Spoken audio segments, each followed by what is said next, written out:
Assalamualaikum warahmatullahi wabarakatuh. Alhamdulillahilladzi hadana li hadza wa ma kunna linahtadiya laula an hadana Allah. Asyhadu an la ilaha illallah wahdahu la syarikalah wa asyhadu anna Muhammadan abduhu wa rasuluhu la nabiyya ba'dah. Allahumma salli ala Muhammad wa ala alihi wa ashabihil mujahidin at-tahirin. Bapak-bapak, ibu-ibu, saudara-saudari sidang jamaah zuhur rahimakumullah. Alhamdulillah, Allah masih berkenan melimpahkan rahmat dan karunia-Nya kepada kita semua. Salah satunya adalah nikmat iman kita, sehingga kita bisa datang bersama-sama ke Masjid Raya ini dalam rangka melaksanakan kewajiban kita, sekaligus sebenarnya adalah kebutuhan kita, yaitu beribadah kepada Allah. Semoga saja semua amal ibadah kita, baik yang wajib termasuk yang sunat-sunat, diterima oleh Allah dan diberi balasan yang berlipat ganda hendaknya. Amin amin ya rabbal alamin. Salawat dan salam kita mohonkan kepada Allah, semoga dicurahkan kepada arwah Nabi besar Muhammad sallallahu alaihi wasallam. Bapak, ibu-ibu, saudara-saudari rahimakumullah. Salah satu yang menjadi perhatian dalam agama kita, tetapi kadang-kadang kita kurang memperhatikannya, dan akibatnya kalau tidak peduli kita, tidak perhatian kita, maka sakit yang kita maksud ini, maka dia bukan saja merusak dirinya sendiri, tapi akan merusak keluarganya, akan merusak masyarakatnya, bahkan bisa merusak dunia ini. Tapi seringkali orang tidak memperhatikannya. Apakah itu? Ialah tentang hati atau qalbun. Padahal kalau kita lihat, masih kecil Rasulullah SAW, maka ini sebagai tanda, ini sebagai isyarat bahwa yang harus diperbaiki itu adalah hati. Ini memang secara fisik bisa menjadi perhatian kita, walaupun kita tidak melakukannya secara fisik, yaitu mensucikan hati. Begitu juga sebelum Isra Mi'raj juga ada Allah melalui malaikat mengoperasi hati Rasulullah SAW. Ini menunjukkan bahwa ini harus betul-betul menjadi perhatian kita. Dan Rasulullah SAW dalam risalah dakwah beliau ini betul-betul memberikan porsi yang sangat besar agar hati manusia, hati kita ini menjadi hati yang bersih.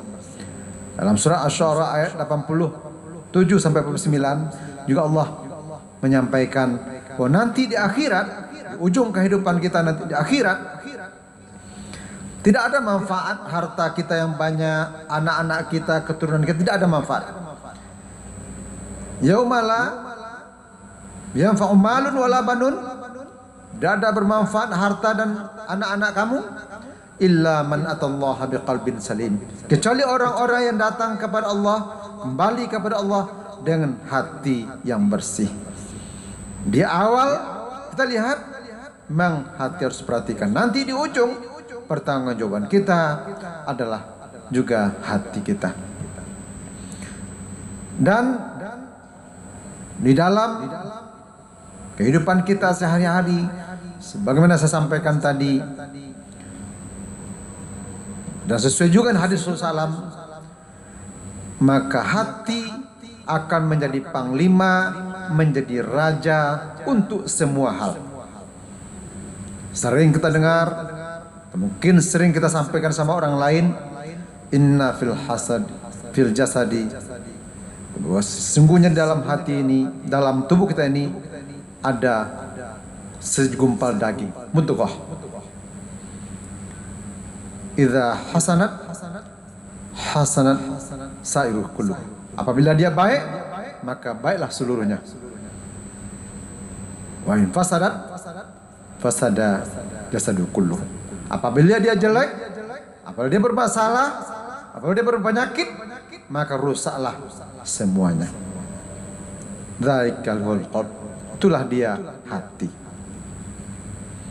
Sekali lagi, kita kadang-kadang kurang perhatian tentang hati kita. Tapi kalau fisik kita, badan kita kotor sedikit, hanya kena keringat, kita langsung gelisah, langsung mandi.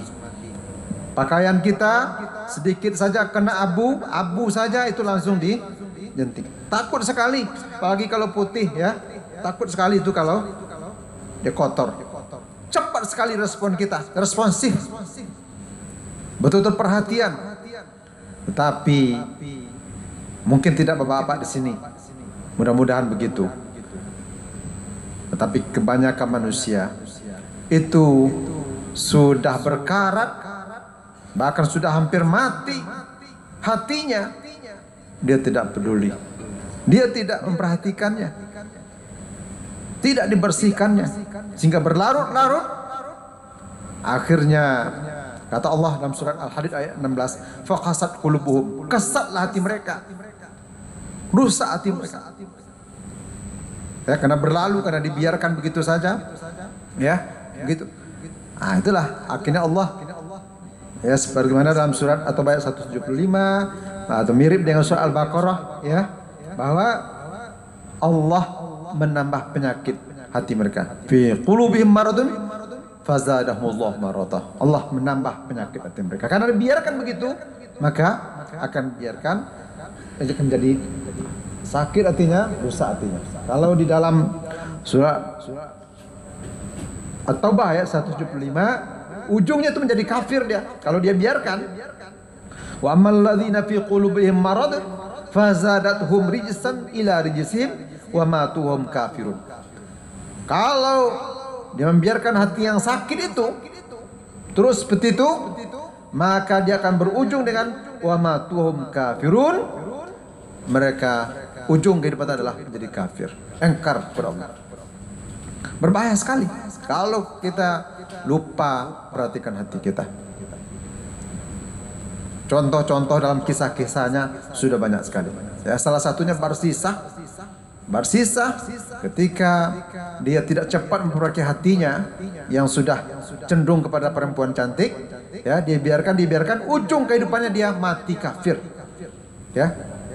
Dia sudah berzina, dia bunuh, dia berbohong. Pas sebelum dia mati, ketika akan dihukum gantung, datang setan menyerupai, ya, bahwa saya bisa menolong Anda, tapi ya harus Anda anggukkan saya adalah Tuhan kamu. Karena dia ingin selamat, dia anggukkan. Padahal bertahun-tahun, bahkan berpuluh tahun dia sudah beribadah, mengasingkan diri di sebuah tempat.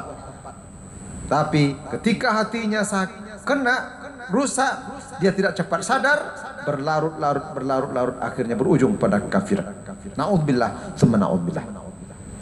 Beberapa penyakit hati secara ringkas yang bisa kita ungkapkan. Yang pertama adalah penyakit hati yang tertua di bumi ini, yaitu hasad. Kenapa? Karena keluarnya Adam dan Hawa dari surga itu karena hasadnya setan atau iblis yang ada sama-sama di surga, ya, kepada Adam. Dia tidak ingin, ya, Adam ini bersama-sama dia. Karena apa? Karena dia merasa dia lebih senior, dia lebih dahulu, dan dia diciptakan dari api, Adam dari tanah. Hasadnya muncul.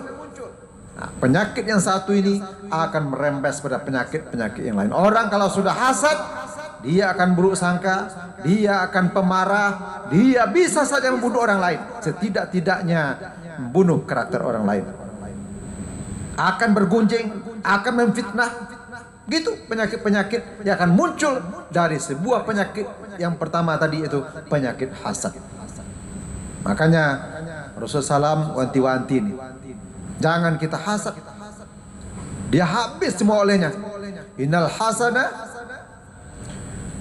ya'kulul hasanat, dia memakan kebaikan-kebaikan kita, kama ya'kulun narul hatab, sebagaimana api memakan kayu yang kering. Sedangkan kayu yang basah aja lama-lama bisa habis juga. Ini kayu yang kering dimakan oleh api, sebentar habis. Itu gara-gara hasad. Memang benar. Kalau orang sudah hasad, dia akan melakukan berbagai macam cara.